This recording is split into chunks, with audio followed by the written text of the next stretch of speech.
السلام عليكم ورحمة الله وبركاته.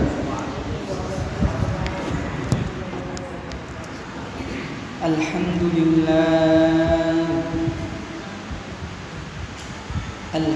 لله نحمده ونستعينه ونستغفره ونؤمن به ونتوكل عليه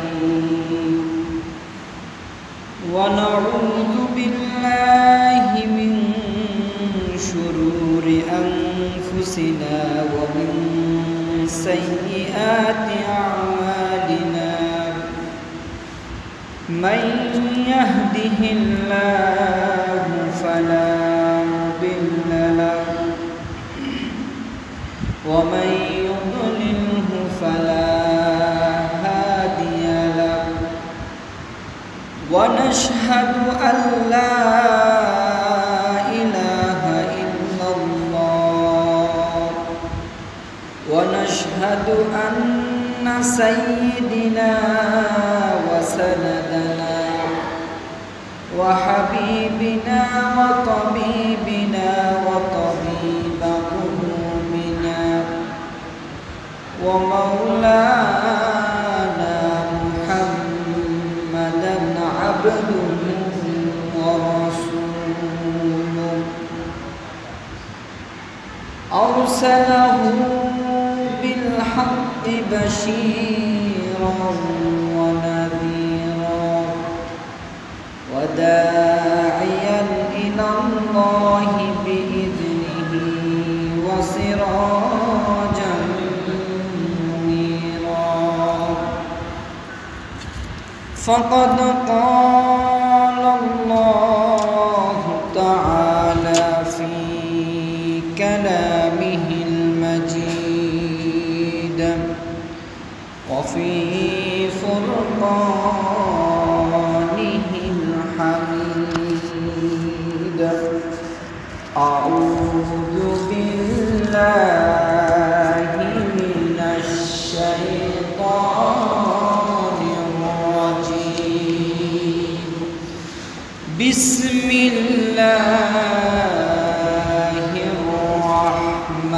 الرحمن الرحيم يا بني لا تشرك بالله إن الشرك لظلم عظيم وقال الله تعالى في شان حبيبه إن الله وملائكته يصلون على النبي يا أيها الذين آمنوا صلوا عليه وسلموا تسليما اللهم صل على سيدنا مولانا محمد وعلى آل سيدنا مولانا محمد ওগো খোদা দয়া করো নসিব করো মদিনা নবীজিকে না দেখাইয়া কবরে নিও না আল্লাহুম্মা সাল্লি আলা সাইয়্যিদিনা মাওলানা মুহাম্মদ ওয়া আলা আলি সাইয়্যিদিনা মাওলানা মুহাম্মদ প্রেমাগুনে জ্বলে মরি ওহে খোদা রব্বানা আমি যাহার প্রেমের পাগল সে তো সোনার মদিনা আল্লাহুম্মা সাল্লি আলা সাইয়্যিদিনা মাওলানা মুহাম্মদ ওয়া আলা আলি সাইয়্যিদিনা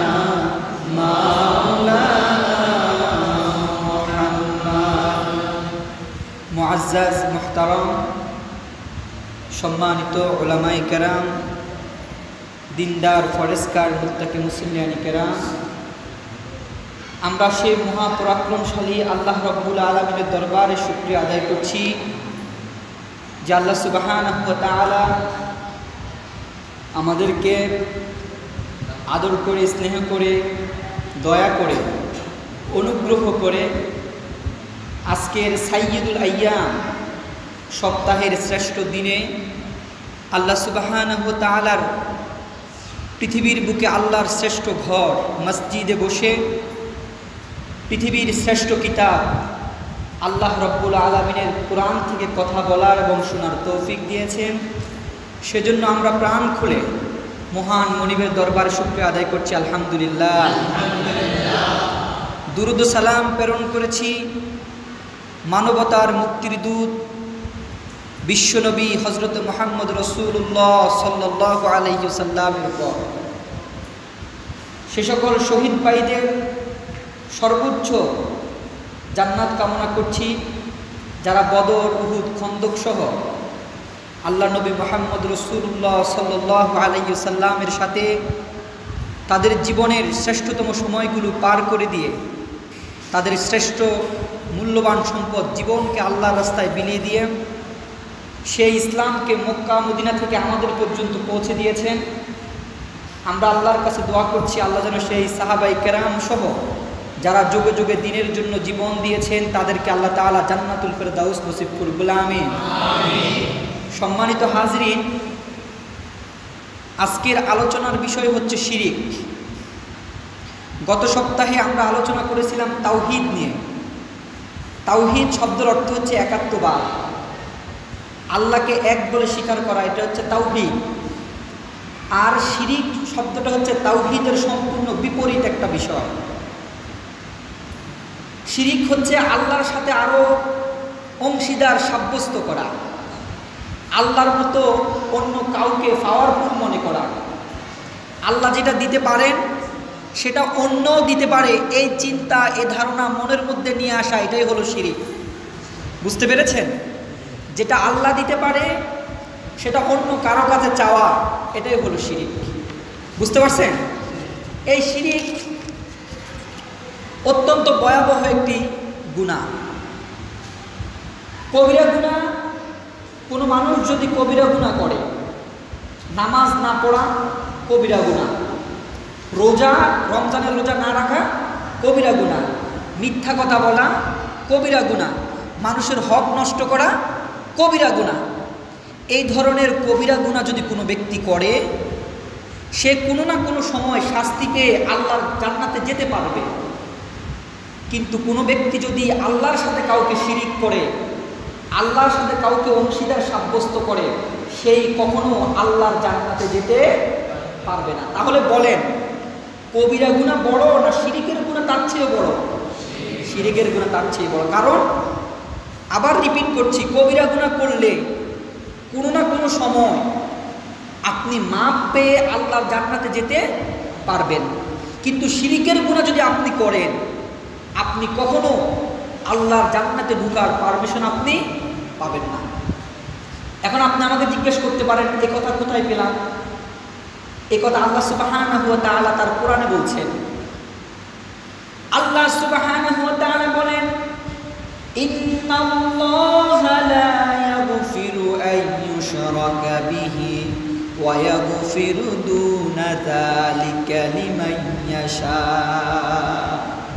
ও পৃথিবীর মানুষেরা শোনো, নিশ্চয় আল্লাহ সুবহানাহু ওয়া তাআলা আল্লাহর সাথে যারা শিরিক করবে, আল্লাহর সাথে যারা অংশীদার সাব্যস্ত করবে, আল্লাহ যেটা দিতে পারেন এটা অন্য কেউ দিতে পারে, এই চিন্তা যাদের মনের ভিতরে থাকবে, এই ধরনের গুনাহ আমি আল্লাহ কখনো ক্ষমা করব না। এই ছাড়া যত গুনাহ আছে, যত বড় বড় কবিরা গুনাহ আছে, ছবিরা গুনাহ আছে, আমি আল্লাহ যদি ইচ্ছা করি, শিরিকের গুনাহ যদি তোমার আমলনামায় না থাকে, কবিরা গুনাহ যদি নিয়ে তুমি কবরে চলে আসো, আমি আল্লাহ ইচ্ছা করলে সেই সকল গুনাহ ক্ষমা করে তোমাকে জান্নাতে দিতে পারবো। বলেন সুবহানাল্লাহ। আল্লাহর এই কোরআনের আয়াত কি প্রমাণ করে?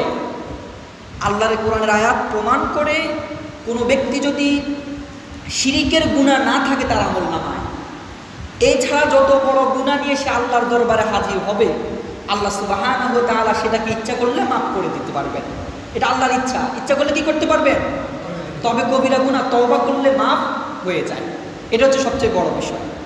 এখন আসেন, শিরিক কি? আপনাকে জানতে হবে যে এত বড় গুনাহ, যে গুনাহ করলে আল্লাহ আমাকে মাফই করবে না, আল্লাহর জান্নাতে আমি যেতেই পারবো না, সেই গুনাহটা কি, এটার পরিচয় আপনাকে জানতে হবে। শিরিক এর ইংরেজি শব্দ হচ্ছে পলিথিজম, মানে হচ্ছে অনেক প্রভুকে বিশ্বাস করা। ইংরেজিতে আরও কিছু শব্দ আছে, পার্টনার, অংশীদার সাব্যস্ত করা, শেয়ার, যেটা আল্লাহ পারে সেটাকে অন্য কারো পারে এটা মনে করা। বুঝতে পারছেন? এবং আরও আছে অ্যাসোসিয়েট, কাউকে আল্লাহর সদস্য মনে করা, যে আল্লাহও পারে সেও পারে। বুঝতে পারছেন? এগুলো হচ্ছে শিরিকের শাব্দিক অর্থ। শিরিকের পারিভাষিক সংজ্ঞা যদি আমরা জানি, আল্লাহর সাথে কোনো কিছুতে সাব্যস্ত করার নাম হচ্ছে শিরিক। বুঝতে পারছেন? শিরিক মানে কি? আল্লাহর সাথে কোনো কিছু সাব্যস্ত করার নামই হচ্ছে কি? শিরিক। আরেকটা হচ্ছে আল্লাহ ছাড়া অন্য কারো কোনো ব্যক্তির ইবাদত করা, তাও শিরিক। বুঝতে পারছেন? যেটা আমরা কার জন্য ইবাদত করি বলে? আপনারা কার জন্য সিজদা করেন? কার জন্য নামাজ আদায় করেন? কার জন্য দান সদকা করেন? এগুলো ইবাদত না? আপনি যদি এখন মানুষকে দেখানোর জন্য দান সদকা করেন, সেটা কি অন্যের জন্য হবে না? মানুষকে দেখানোর জন্য হবে না? সেটা শিরক। আপনি যদি আল্লাহকে বাদ দিয়ে মাজারে গিয়ে সেজদা করেন, সেজদা পাওয়ার যোগ্যতা কে রাখে? কথা বলেন, কে রাখে? সেজদা কাকে দিতে হবে? এই সেজদা যদি আল্লাহকে না দিয়ে অন্য কাউকে দেন, সেটা কি হবে? শিরিকের পরিচয় পেয়েছেন? এটা হচ্ছে শিরিক। এখন আসেন, এই শিরিকের আলোচনা কি শুধু উম্মতে মুহাম্মদের জন্য ছিল কিনা? না, এর আগে যত নবী এসেছে, 1 লক্ষ অথবা 1.5 লক্ষ অথবা 2 লক্ষ নবী আসছে পৃথিবীতে, তাদেরকেও কি শিরিকের আলোচনা ছিল কিনা? না শুধু মুহাম্মদ রাসূলুল্লাহর উম্মতের জন্য শিরিকের আলোচনা ছিল? সেটা জানতে হবে না? প্রিয় ভাইরা, আপনাদেরকে বলছি, শিরিকের এই আলোচনা, শিরিক যে বড় গুনাহ, এটা শুধু কোরআনে বর্ণিত হয় না। এটা আল্লাহ যত কিতাব নাজিল করেছেন, 104 খানা কিতাব, তার মধ্যে 100 খানা ছিল সহিফা, ছোট ছোট কিতাব, আবার 4টা ছিল বড় বড় কিতাব।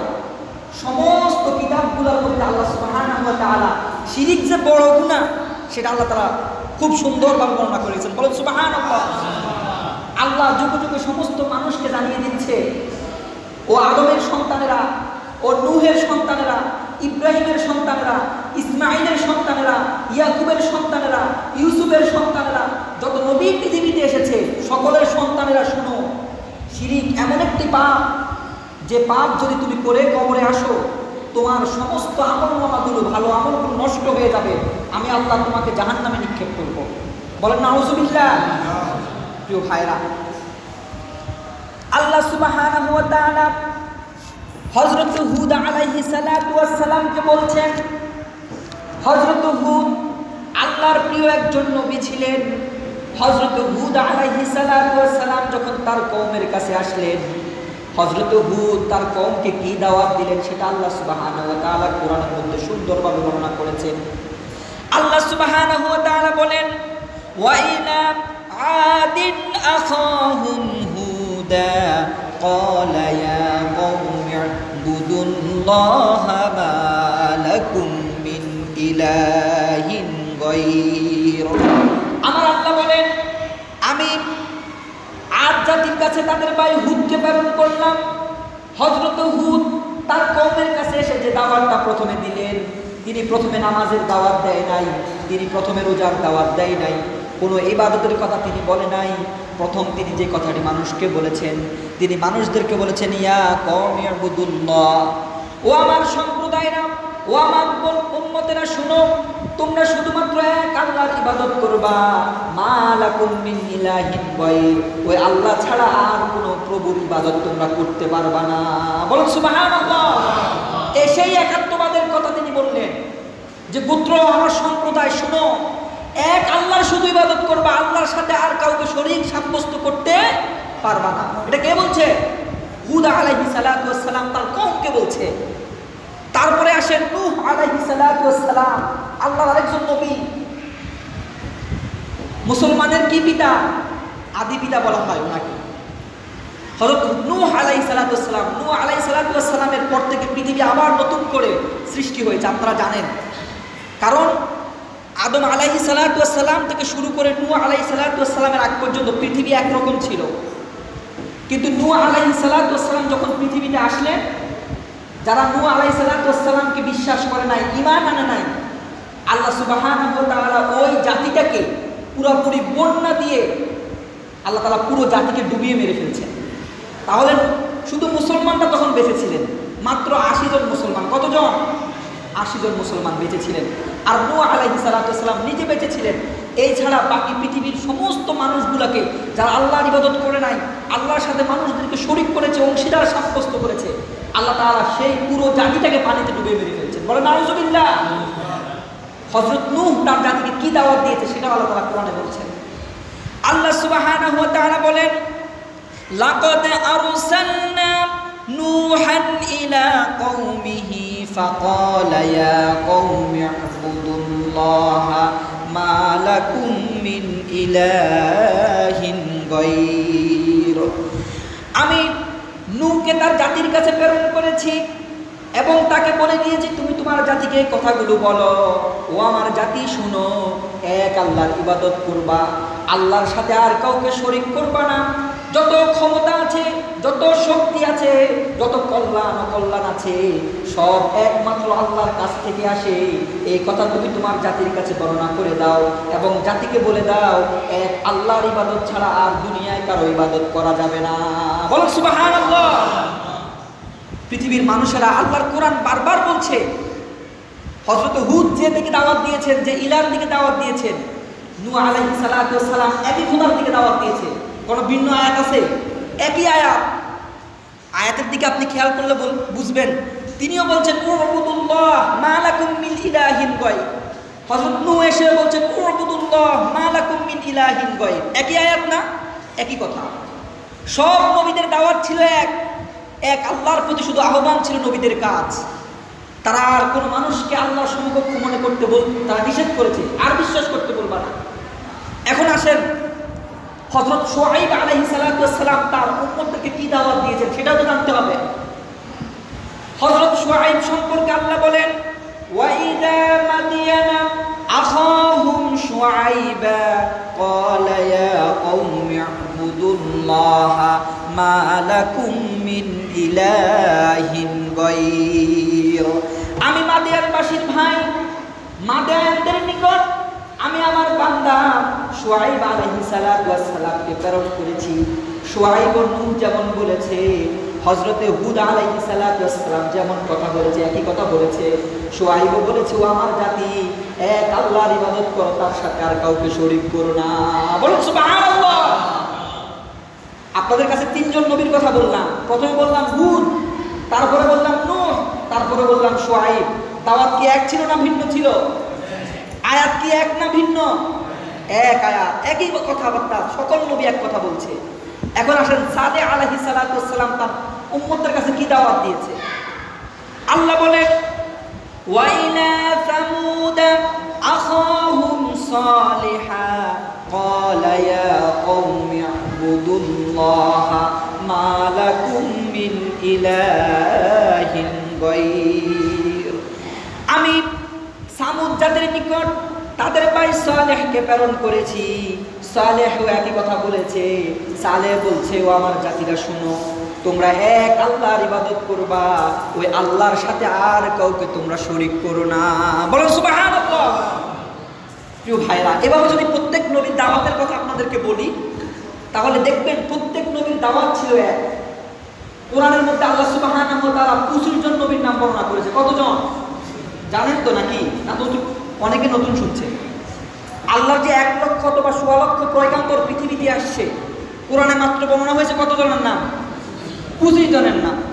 এই 25 জন নবীর দাওয়াত ছিল এক, তাদের আয়াত ছিল এক, তাদের কথাবার্তা ছিল এক, তাদের কাজ ছিল এক, তাদের দাওয়াতি স্পৃহা, দাওয়াতি কর্ম সব ছিল এক। এখন দেখেন তাহলে আমাদের নবী মুহাম্মদ রাসূলুল্লাহ কি বলেছে তার জাতিকে? আমাদের নবীও একই কথা বলেছে। আল্লাহ বলছেন, কুল মা কুনতু বিদআম মিনার রাসূল। ও মুহাম্মদ, কুল, আপনিও আপনার উম্মতদেরকে কথা বলে দেন যে আমার নবীরা যে দাওয়াত দিয়ে গেছে, আমার নবী হযরত হুদ, হযরত নূহ, হযরত ইব্রাহিম, হযরত ইসমাঈল, হযরত ইয়াকুব, হযরত সালেহ, হযরত শুআয়ব যে আল্লাহর দিকে দাওয়াত দিয়েছে, আমি মুহাম্মদও ওই আল্লাহর দিকে দাওয়াত দিচ্ছি। তারা যে আল্লাহর ইবাদতের কথা বলেছে, আমি মুহাম্মদও সে আল্লাহর ইবাদতের কথাই তোমাদেরকে বলছি। এছাড়া কোনো নতুন কোনো প্রভুর দাওয়াত আমি তোমাদেরকে দিচ্ছি না। বলেন সুবহানাল্লাহ। মুহাম্মদ সাল্লাল্লাহু আলাইহি ওয়াসাল্লামের দাওয়াতও কি ছিল? এক ছিল না? আলোচনা কি বুঝতে পারতেছেন? সকল নবীর দাওয়াত কি ছিল? এক। কার ইবাদত করার কথা বলছে? আল্লাহর ইবাদতের কথা বলছে। আমরা কিন্তু আল্লাহর ইবাদতের সাথে সাথে মানুষের ইবাদত করি, যেটা শিরিক। প্রিয় ভাইরা, আমরা বিস্তারিত আলোচনা করবো শিরিক নিয়ে ইনশাআল্লাহ। আজকে আলোচনা শেষ করতে না পারলে আগামী জুমায় শিরিক নিয়ে আলোচনা করব। কারণ আপনারা এই কথা বুঝতে পারছেন যে কবিরা গুনাহ নিয়ে যদি কেউ মরে, সে একদিন না একদিন আল্লাহ ইচ্ছা করলে কোথায় যেতে পারবে? জান্নাতে যেতে পারবে। কিন্তু শিরিকের গুনাহ নিয়ে যদি কেউ মরে, সে কখনো কোথায় যাবে না? জান্নাতে যেতে পারবে না। প্রিয় ভাইরা, আমরা আজকে কথায় শিরিক করছি, কাজে শিরিক করছি, চিন্তায় শিরিক করছি। এগুলো আমাদেরকে জানতে হবে যে কোথায় কোথায় আমাদের শিরিক হয়। শিরিক যদি কোনো নবী করে, শিরিক যদি কোনো নবীর পিতা করে, সেই পিতাও জাহান্নামে যাবে। শিরিক যদি কোনো নবীর চাচা করে, সে জাহান্নামে যাবে। শিরিক যদি কোনো নবীর সন্তান করে, সে কোথায় যাবে? জাহান্নামে যাবে। আমি আপনাদের সামনে কোরআনের আয়াত দিয়ে সে কথাগুলো বলবো ইনশাআল্লাহ। প্রিয় ভাইরা, শিরিক যে কত বড় গুনাহ, এটা আমরা আমাদের বাস্তব যে নামাজ আমরা ইবাদত করি সেটা করতে গেলে আমরা বুঝি। আপনারা বলেন ইসলামের মধ্যে সর্বশ্রেষ্ঠ কাজ কোনটি বলেন তো? ঈমান আনয়নের পর, ঈমানের পর সর্বশ্রেষ্ঠ কাজ কোনটি বলেন? বলতে পারলেন না কি? ঈমানের পর সর্বশ্রেষ্ঠ কাজ হচ্ছে নামাজ। বুঝতে পারছেন? বলেন তো ঈমানের পর সর্বশ্রেষ্ঠ কাজ কি? নামাজ। দেখেন, আপনি মুশরিক কিনা, শিরিককারী কিনা, আপনি নামাজের আগে সেটা আপনি আল্লাহর কাছে বলে দিচ্ছেন। আপনি বলছেন, ইন্নী ওয়াজ্জাহতু ওয়াজহিয়া লিল্লাযী ফাতারাস সামাওয়াতি ওয়াল আরদি হানিফান ওয়া মা আনা মিনাল মুশরিকিন। আপনি বলছেন, আল্লাহ, ইন্নী ওয়াজ্জাহতু লিল্লাহ, আমি আপনার দিকে মুখ ফিরাচ্ছি, আমি আপনার দিকে দাঁড়িয়ে নামাজ আদায় করছি। হানিফান ওয়া মা আনা মিনাল মুশরিকিন, আমি একনিষ্ঠ আল্লাহ তোমার ইবাদত করি, আমি একনিষ্ঠ তোমার চিন্তা করি, তোমার ইবাদত করি, তোমাকে খুশি করার জন্য আমার যাবতীয় কাজ আমি সম্পাদন করি। আল্লাহ, এই যে নামাজ পড়তে দাঁড়িয়েছি, এই নামাজটা আমি একমাত্র তোমার জন্য করছি। ও আল্লাহ, এই নামাজ শুরু করার আগে আপনাকে একটা কথা বলে রাখি, হানিফাও, আমি হচ্ছি একনিষ্ঠ একজন ইমানদার, ওমা আনা মিনাল মুশরিকিন, ও আল্লাহ, আমি কোনো মুশরিক না, আমি তোমার সাথে কাউকে শরীক করি না। বলুন সুবহানাল্লাহ। ইমানের পরে শ্রেষ্ঠ কাজ হচ্ছে নামাজ। সে নামাজ শুরু করার আগে আপনি আল্লাহর কাছে বলছেন, আল্লাহ, আমি একনিষ্ঠ শুধু তোমার ইবাদত করি, তোমার সাথে আর কাউকে শরীক করি না। বুঝতে পারছেন প্রিয় ভাইরা? নামাজ শুরুর আগে আপনি আল্লাহকে কথা বলছেন। তাহলে ইমানের পর সর্বশ্রেষ্ঠ নামাজ, সেই নামাজের আগে আপনি আল্লাহর কাছে স্বীকৃতি দিচ্ছেন, আল্লাহ, আমি মুশরিক না। আমি কি না? যে শিরিক করে তাকে বলা হয় মুশরিক। আপনি আল্লাহকে বলছেন হানিফ। হানিফ শব্দের অর্থ হচ্ছে একনিষ্ঠ ইমানদার, যে আল্লাহর সাথে শরীক করে না। আপনি আপনার আল্লাহর কাছে স্বীকৃতি দিচ্ছেন, আল্লাহ, কমিটমেন্ট দিচ্ছেন, আমি একনিষ্ঠ আপনার শুধুমাত্র কি বান্দা, আর কারো আমি ভয় করি না, কারো গোলামিও করি না, কারোর সাথে শিরিক করি না। এখন আসেন, নামাজের পরে আরেকটা বিষয় হচ্ছে হজ। গুরুত্বপূর্ণ ইবাদত না? ইসলামের কয়টি জিনিস ফরজ বলেন তো? ইসলামের খুঁটি কয়টা, পিলার কয়টা? 5টা। তার মধ্যে প্রথমটার নাম হচ্ছে ঈমান। প্রথমটার নাম কি? দ্বিতীয়টা হচ্ছে কি নামাজ। ইমান তো এনেছেন, তারপর নামাজ দাঁড়িয়েছেন, নামাজে দাঁড়িয়ে বলছেন আল্লাহ আমি মুশরিক না। এবার হজ করতে গেলেন। হজ হচ্ছে একটা গুরুত্বপূর্ণ ইবাদত, যে পিলার ছাড়া ইসলামটা দাঁড়ায় থাকতে পারবে না। ওই হজটা আদায় করতে গিয়েও আপনি আল্লাহর কাছে কি বলছেন শুনেন। আপনি বলছেন লাব্বাইক আল্লাহুম্মা লাব্বাইক, লাব্বাইক লা শারীকা লাক লাব্বাইক। আল্লাহ আমি হাজির, লাব্বাইক মানে আই এম প্রেজেন্ট, ইয়া Allah I am present in front of you. Allah আমি তোমার সামনে হাজির। লাব্বাইক লা শারীকা লাক লাব্বাইক, ও আল্লাহ আমি এমনভাবে তোমার সামনে দাঁড়িয়েছি, এমন অবস্থায় তোমার সামনে দাঁড়িয়েছি, এই মুহূর্তে আমি আল্লাহ তোমাকে ছাড়া আর কাউকে প্রভু বলে মনে করি না। বলেন সুবহানাল্লাহ। দেখছেন, লাব্বাইক লা শারীকা লাক লাব্বাইক, লা শারীকা অর্থ হচ্ছে দেয়ার ইজ নো পার্টনার। আল্লাহ আমি কাউকে কি করি না, সমকক্ষ মনে করি না, শুধুমাত্র তোমাকে মনে করি। তাহলে আপনি হজ করতে যাচ্ছেন, সেখানেও কার স্বীকৃতি দিচ্ছেন? আল্লাহ স্বীকৃতি দিচ্ছেন। আপনি বলছেন আল্লাহ আমি শুধুমাত্র তোমার ইবাদত করি, তোমার সাথে আর কাউকে শরীক করি না। বুঝা গেছে কথা? তাহলে শিরিক কত বড় গুরুত্বপূর্ণ। আপনি ইবাদতের প্রত্যেকটা ইবাদতের আগে বলছেন আল্লাহ আমি মুশরিক না, আল্লাহ তোমার সাথে আর কাউকে শরীক করি না। প্রিয় ভাইরা, এটা হচ্ছে শিরিক, অত্যন্ত ভয়াবহ একটি গুনাহ। আপনাদেরকে আমি প্রশ্ন করি, আপনারা 1 মণ দুধ একসাথে জড়ো করেছেন, 1 মণ দুধ, এই 1 মণ দুধের মধ্যে যদি 1 ফোঁটা ছনা পড়ে, এই দুধটা কি ভালো থাকবে না নষ্ট হয়ে যাবে? এ কথা সবার বিশ্বাস আছে তো নাকি? এটা সাধারণ বিষয় যে 1 মণ দুধ, চিন্তা করেন 1 মণ দুধ মানে 40 লিটার, সামান্য 1 ফোঁটা দুধের চনার কোনো অস্তিত্ব আছে? অল্প একটু চনাও যদি এই দুধের মধ্যে পড়ে, সেটা কি হয়ে যায়? নষ্ট হয়ে যায়। প্রিয় ভাইরা, আপনি 60 বছর ইবাদত করলেন আল্লাহর জন্য, 5 ওয়াক্ত প্রতিদিন 5 ওয়াক্ত ইবাদত করলেন, আপনি হজ করলেন, যাকাত দিলেন, কত পয়সা মানুষকে দান করে দিলেন, আপনার আমলনামা বিশাল আমলনামা না? এই আমলনামার সাথে যদি বিন্দু মাত্র শিরিক থাকে, সোনা যেমন 1 মণ দুধকে নষ্ট করে দিতে পারে, আপনার সারা জীবনের আমলকে এভাবেই সামান্য শিরিক আপনার সারা জীবনের আমলকে বরবাদ করে দিতে পারে। বলেন নাউজুবিল্লাহ। প্রিয় ভাইরা, সতর্ক থাকতে হবে, সজাগ দৃষ্টি রাখতে হবে, সবসময় অ্যালার্ট থাকতে হবে, সচেতন থাকতে হবে যে আমার ইবাদতের সাথে যেন কোনোভাবে কি যুক্ত না হয়, শিরিক যুক্ত না হয়। প্রিয় ভাইরা, হযরত লুকমান আলাইহিস সালাতু ওয়াস সালামের কথা আপনারা শুনছেন না? শুনেন না? হযরত লুকমান আল্লাহর একজন ওলি ছিলেন। কেউ বলেছেন তিনি নূহ আলাইহিস সালাতু ওয়াস সালামের যুগের একজন মানুষ ছিলেন। কোন নবীর যুগের কথা বলেন না কেন? নূহ আলাইহিস সালাতু ওয়াস সালামের যুগের একজন নবী ছিলেন। আমাদের নবীরও প্রায় 3-4 হাজার বছর আগে। আমাদের নবীর কত হাজার বছর আগে? 3-4 হাজার বছর আগে ছিলেন নূহ আলাইহিস সালাতু ওয়াস সালাম। ওই নূহ আলাইহিস সালাতু ওয়াস সালামের যুগের একজন আল্লাহর ওলি ছিলেন, তার নাম ছিল লুকমান। তিনি তার সন্তানকে উপদেশ দিচ্ছেন। কিছু উপদেশ দিলেন লুকমান আলাইহিস সালাতু ওয়াস সালাম তার সন্তানকে। আপনি কি আপনার সন্তানকে উপদেশ দেন না? হযরত লুকমান তার সন্তানকে উপদেশ দিলেন। প্রিয় ভাইরা, আপনারা যারা অভিভাবক আছেন, পিতা আছেন, মাঝে মাঝে আপনার ছেলেকে একটু সময় দিয়েন, ছেলেকে ডেকে আনবেন, বলবেন যে বাবা রাস্তায় কুড়ালো টাকাটা তুমি পকেটে নিও না। বলতে পারবেন না?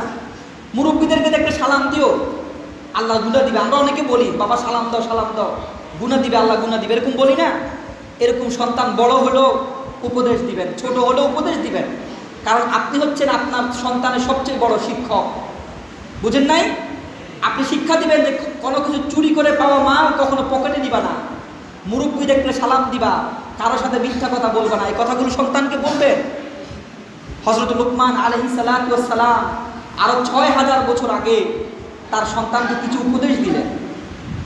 এই উপদেশগুলো আল্লাহর এত বেশি পছন্দ হয়েছে, আল্লাহর এত বেশি ভালো লাগছে, 6500-6000 বছর আগের কথাগুলো আমাদের বিশ্বনবী মুহাম্মদ সাল্লাল্লাহু আলাইহি সাল্লামের উপর যে কোরআন নাজিল হয়েছে, সেই কোরআনে আল্লাহ তাআলা জায়গা করে দিয়েছেন। বলো সুবহানাল্লাহ।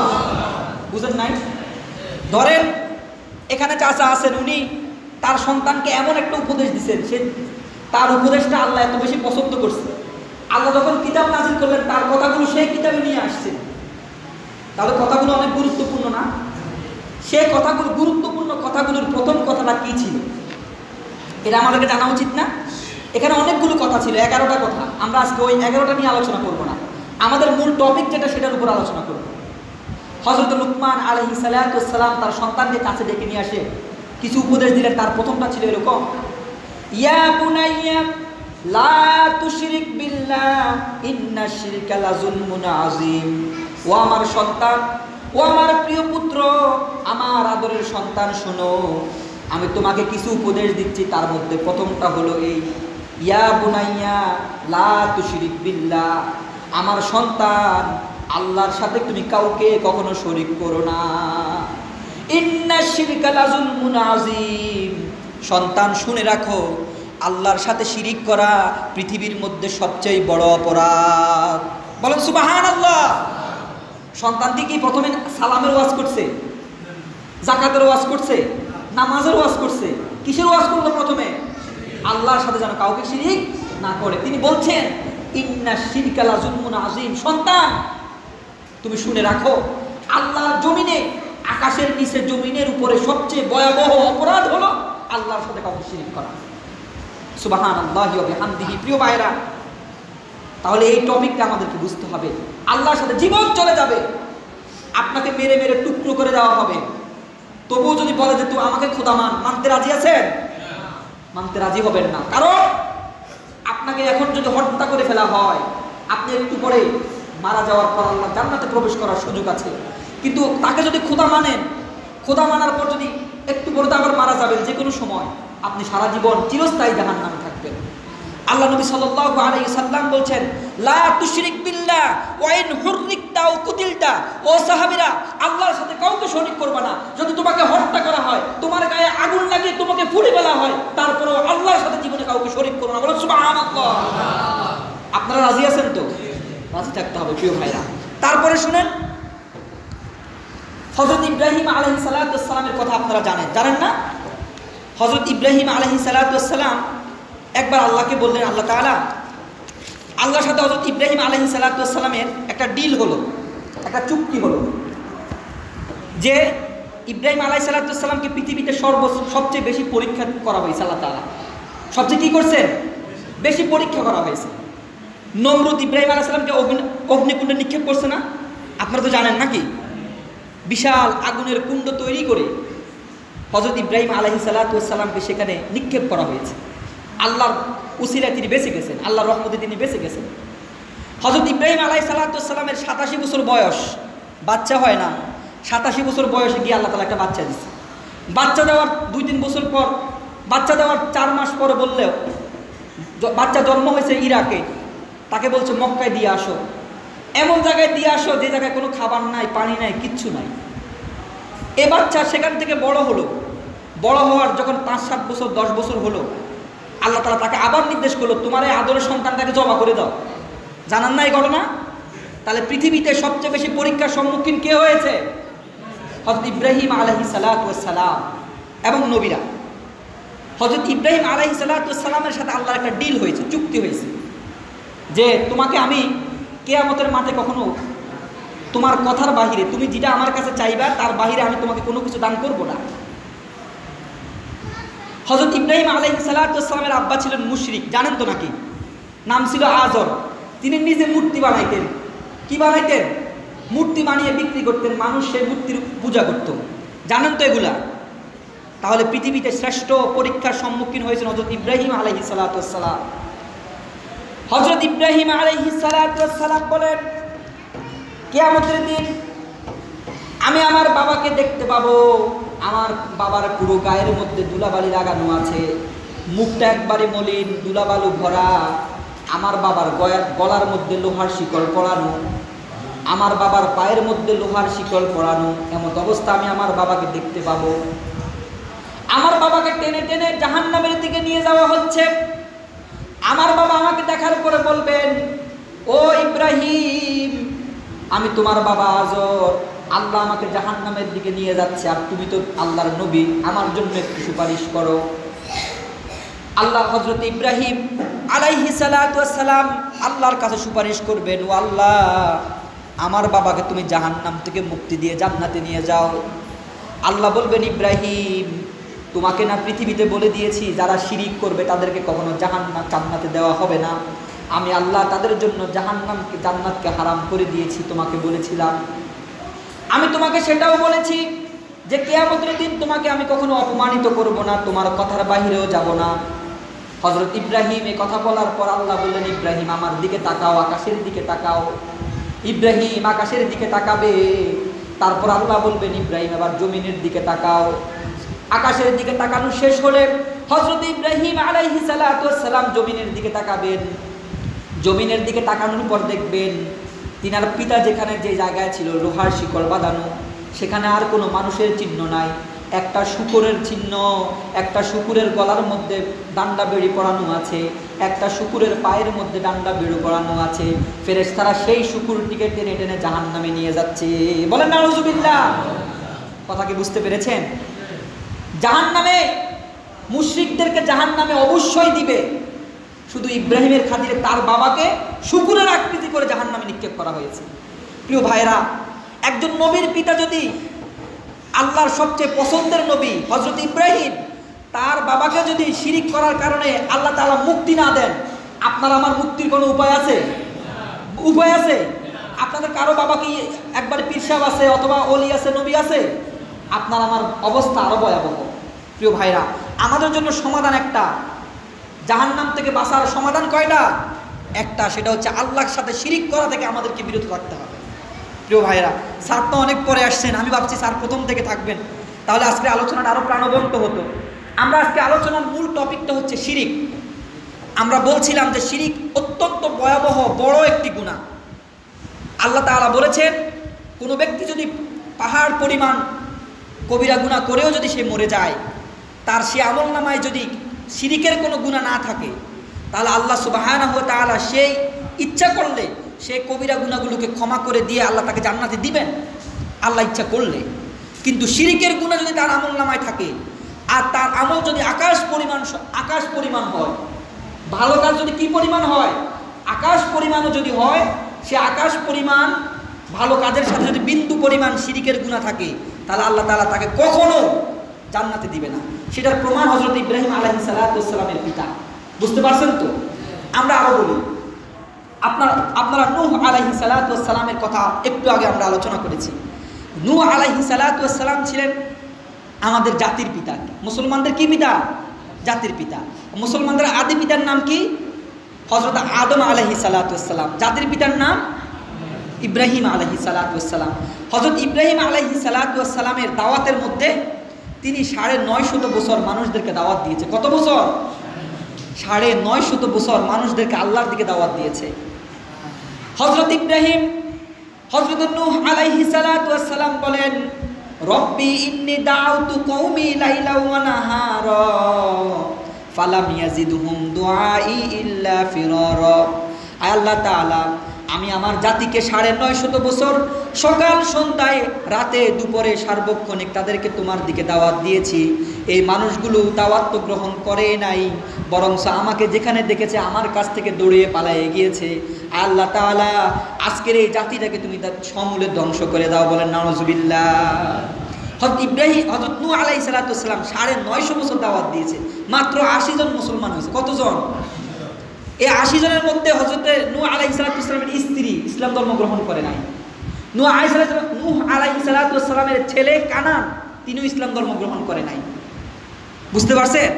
হযরত নূহ আলাইহিস সালাতু ওয়াস সালাম যখন তার সন্তানের জন্য আল্লাহর কাছে দোয়া করছে, যখন সন্তান ডুবে যাচ্ছে, সন্তান হযরত নূহ আলাইহিস সালাতু ওয়াস সালাম বলছেন, ইন্না ইবনি মিন আহলি, ও আল্লাহ, আমার যে সন্তান তুমি দিয়েছো কানান, তুমি যে মহা প্লাবন দিয়েছো, যে পানির উচ্ছ্বাস, পানি আকাশের দিকে শুধু উঠতেছে, আর মুসলমানরা সবাই একটা কিস্তির মধ্যে বসে আছে, পানি যত উঠে নৌকাও তত উঠে, আর বাদ বাকি যত কাফের মুশরিক ছিল সবাই ডুবে মরে যাচ্ছে। হযরত নূহ আলাইহিস সালাতু ওয়াস সালামের ছেলে কানানও ডুবে যাচ্ছে। তিনি আল্লাহর কাছে দোয়া করছে, আল্লাহ, ইন্না ইবনি মিন আহলি, আমার সন্তানটা তো আমারই ছেলে, ও আল্লাহ, তাকে একটু বাঁচাই দাও না। সে যে মুশরিক। আল্লাহ তার প্রতি উত্তরে কি বলছেন? লাইসা মিন আহলিক, ও নূহ, তুমি যে সন্তানকে তোমার সন্তান বলে মনে করছো, সেই শিরিক করার কারণে সে এখন আর তোমার সন্তান না, সে নাফরমান হয়ে গেছে। আমি তোমার সেই নাফরমান সন্তানকে এখনই পানিতে ডুবাই মেরে ফেলবো। বলেন নাউজুবিল্লাহ। নবীর ছেলে মরে যাচ্ছে, ঠিক না? একটু আগে যেটা বললাম, নবীর বাবা শিরিক করার কারণে জাহান্নামে চলে যাচ্ছে। বুঝতে পারতেছেন তো আলোচনা?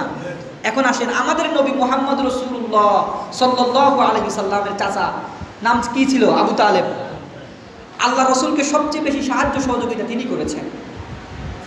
যেখান থেকে আক্রমণ আসতো, যে মানুষগুলো আল্লাহ রসুলকে আক্রমণ করতে আসতো, মারতে আসতো, ছায়ার মতো, ডালের মতো তিনি প্রতিরোধ গড়ে তুলেছেন। তার নাম হচ্ছে আবু তালেব। তিনি ইসলাম ধর্ম গ্রহণ করে নাই। কালকে আমাদের ময়দানে আল্লাহ রসুল তার চাচার জন্য সুপারিশ করতে পারবে না। পারবে কি? আপনাদের কাছে তিনটা ঘটনা বললাম। এক হচ্ছে নূহ আলাইহিস সালামের ছেলে, ইব্রাহিম আলাইহিস সালামের পিতা, রাসূল সাল্লাল্লাহু আলাইহি সাল্লামের চাচা। তাদের সবচেয়ে বড় অপরাধ কি ছিল? তারা আল্লাহর সাথে শিরিক করেছে। এজন্য আল্লাহ তাআলা তাদেরকে কি করে নাই? মাফ করবে না, তাদেরকে জাহান্নামে নিক্ষেপ করবে। প্রিয় ভাইরা, আমরা আলোচনা দীর্ঘায়িত করতে চাই না। আমি আপনাদের কাছে একটি মেসেজ দিতে চাই বারবার, সেটা হচ্ছে আমরা কখনো আমাদের প্রাণ থাকতে, জীবন থাকতে আল্লাহর সাথে আমরা কখনো কি করব না? শরিক করব না। আমরা আরেকটা আলোচনা করি, সেটা হচ্ছে শিরিক প্রধানত 3 প্রকার, কেউ কেউ বলছেন 4 প্রকার। একটা হচ্ছে আশিরকু বিল উলুহিয়া। আশিরকু বিল উলুহিয়া শব্দের অর্থ হচ্ছে আল্লাহর প্রভুত্বের সাথে শিরিক করা। আল্লাহ যে প্রভু, আল্লাহ যে আমাদের পালনকর্তা, আল্লাহ যে আমাদের রিজিক দাতা, যত কিছু আছে আমাদের কার কাছ থেকে আসে বলেন তো? আল্লাহর পক্ষ থেকে আসে। আপনি আর আমি যদি মনে করি যেগুলো আল্লাহ ছাড়া আর কেউ দিতে পারে, তাহলে আমরা আল্লাহর প্রভুত্বের সাথে শিরিক করলাম। বুঝতে পারছেন? মুশরিক যারা আছে তারা কিন্তু 3 খোদায় বিশ্বাসী। তারা নাসারা আছে, তারা কয় খোদা বিশ্বাসী? আল্লাহকে এক খোদা মনে করে না। তারা হযরতে আল্লাহ তাআলাকে আল্লাহ বলে মনে করেন, ঈসা আলাইহিস সালামকে আল্লাহর সন্তান বলে মনে করেন, মারিয়াম আলাইহিস সালামকে আল্লাহর স্ত্রী বলে মনে করেন। বলেন নাউজুবিল্লাহ। আপনারা কি এগুলো মনে করেন? আমরা কাকে মনে করি? এক আল্লাহকে মনে করি। তাহলে আশিরকু বিল উলুহিয়া হচ্ছে অনেকগুলো খোদা মনে করা। বুঝা গেছে? এটা থেকে আমাদেরকে মুক্ত থাকতে হবে। 2 নাম্বার আশিরকু ফিল উজুদ, আল্লাহর অস্তিত্বের সাথে শিরিক। মানে আল্লাহ যেটা দিতে পারেন এটা অন্যকে মনে করা। যেমন যারা মুশরিক তারা মনে করে, তারা কল্যাণ অকল্যাণের খোদা মনে করে 2 জন। একটা নাম হচ্ছে আহারেমান, আর একটা নাম হলো ইয়াজদান। তারা ইয়াজদানকে মনে করে যত ভালো কাজ আছে, আপনার ছেলে A+ পেয়েছে, আপনার ঘরে বিশাল, আপনার জমিতে বিশাল দান হয়েছে, তারা মনে করে এই সব কিছু আসে ইয়াজদানের পক্ষ থেকে। আর যদি আপনার ঘর বাড়ি ভেঙে যায়, আপনার সন্তান অ্যাক্সিডেন্ট হয়, এগুলোকে কি বলে? বিপদ না? তারা মনে করে যত বিপদ আপদ আছে সব কিছু আসে আহারেমানের পক্ষ থেকে। আপনারা কি সেটা মনে করেন? আপনাদেরকে গত সপ্তাহ বলেছি, ওয়াল কদরি খাইরিহি ওয়া শাররিহি মিনাল্লাহি তাআলা। যত ভালো আছে খারাপ আছে সব কার পক্ষ থেকে আসে? তাহলে যারা কল্যাণ অকল্যাণকে অন্যর পক্ষ থেকে আসে বলে মনে করে তারাও মুশরিক। যারা আল্লাহকে ছাড়া অন্য কাউকে খোদা বলে মনে করে তারাও কি? 3 নম্বরে আসেন। 3 নম্বরটা হচ্ছে আশিরকু ফিত তাদবীর, পরিচালনার ক্ষেত্রে শিরিক করা। কিসের ক্ষেত্রে? পরিচালনার ক্ষেত্রে শিরিক মনে করা। যেমন অনেকে নক্ষত্রের পূজা করে, সূর্যের পূজা করে, চন্দ্রের পূজা করে, তারকার পূজা করে, এরকম আছে না? আছে। এবং অনেকে মনে করে যে লক্ষ্মী তার পক্ষ থেকে লক্ষ্মী, একবার আমাদের একজন বলেও বলছে যে লক্ষ্মী আবার গজে চড়ে আসার কারণে দান ভালো হয়েছে, এরকম মনে করে না অনেকে। নাউযুবিল্লাহি মিন যালিক। কোন লক্ষ্মীর কারণে কি দান ভালো হয়? সম্পত্তি বাড়ে? সম্পত্তি দেওয়ার মালিক কে? আল্লাহ সুবহানাহু ওয়া তাআলা। তাহলে আপনি যদি মনে করেন অমুক আমাকে সম্পত্তি দিতে পারে, অমুক আমাকে বাঁচাই রাখতে পারে, অমুক আমাকে বড় লোক করে দিতে পারে, তাহলে আপনি আল্লাহর সাথে আশিরকু ফিল উজুদ, আল্লাহর অস্তিত্বের সাথে কাউকে শরীক করলেন। যেটা আল্লাহ দিতে পারে, যে সম্মান আল্লাহ দিতে পারে, যে অপমান আল্লাহ করতে পারে, আপনি যদি অন্যকে সম্মানদাতা বলে মনে করেন, অন্যকে অপমানদাতা বলে যদি মনে করেন, অন্যকে রিজিকদাতা বলে যদি মনে করেন, তাহলে আপনি শিরিক করলেন। প্রিয় ভাইরা, 4 নম্বর শিরিক হচ্ছে আশিরকু ফিল ইবাদ, আল্লাহর ইবাদতের ক্ষেত্রে শিরিক করা। আল্লাহর ইবাদতের ক্ষেত্রে বলতে কি বোঝায়? সেজদা করতে হবে কার জন্য? নামাজ পড়তে হবে কার জন্য? আপনি যদি এই সেজদা আল্লাহকে না দিয়ে মাজারে দেন, তাহলে কাকে শিরিক, কাকে সেজদা করলেন? আল্লাহকে না মাজারিকে? এটা কি শিরিক না অন্য কিছু? প্রিয় ভাইরা, আজকের আলোচনার সাথে আপনার জীবন আপনি মিলিয়ে নেন যে আল্লাহ বলছেন এরা এই কাজগুলো যারা করবে তারা জাহান্নামী। আপনি চান যে এই চারটার সাথে আপনার কোনো মিল আছে কিনা? প্রিয় ভাইরা, 5 নাম্বার শিরিক হচ্ছে শিরকে আসগর, ছোট শিরিক। সেটা হচ্ছে আর রিয়া। কি রিয়া? মানে হচ্ছে লৌকিকতা। বুঝছেন কিনা? কাউকে দেখানোর জন্য কোনো কিছু করা। এই সমাজের লোক আমাকে দানশীল মনে করবে, সেজন্য 2 হাতে টাকা বিলালেন সবার সামনে। এই সমাজের মানুষ আমাকে হাজি বলে মনে করবে, এজন্য হজ করে আসলেন। এই সমাজের মানুষ আমাকে দানবীর বলে মনে করবে, সেজন্য 150 টাকার কাপড় সকাল বিকাল ঈদ আসলে দেন, সেমাই দেন। এ ধরনের চিন্তা যাদের ভিতরে থাকবে তারা রিয়া করলেন।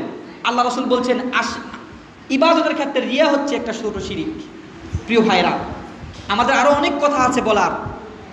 এখন আপনাদের ভিতরে আজকের আলোচনার পর একটা মনে জাগছে, এরকম প্রশ্ন জাগা স্বাভাবিক যে আমাদেরকে বলা উচিত যে আপনি তো শিরিকের আলোচনা করলেন, আমাদের সমাজে কি কি শিরিক প্রচলিত আছে যেটাকে আমরা শিরিক না জেনে করতেছি, এটা আমাদের জানা উচিত না? বলেন, আমরা মুসলমান আছি এখানে। আজকের আলোচনার পর আপনারা অবশ্যই সিদ্ধান্ত নেবেন যে আমি যতদিন বেঁচে থাকবো আর শিরিক করব না। এই সিদ্ধান্ত নেবেন না ইনশাআল্লাহ? কিন্তু কি কি শিরিক আপনারা করেন, এই সমাজে প্রচলিত শিরিকগুলো কি? ইনশাআল্লাহ আপনারা আগামী সপ্তাহে প্রথমে চলে আসবেন। তাহলে এই সমাজে আমাদের প্রচলিত শিরিক, রাষ্ট্রে প্রচলিত শিরিক যেগুলো আছে আমরা এগুলো নিয়ে আলোচনা করব, যেগুলো মুসলমান হিসাবে আমরা অহরহ করে থাকি।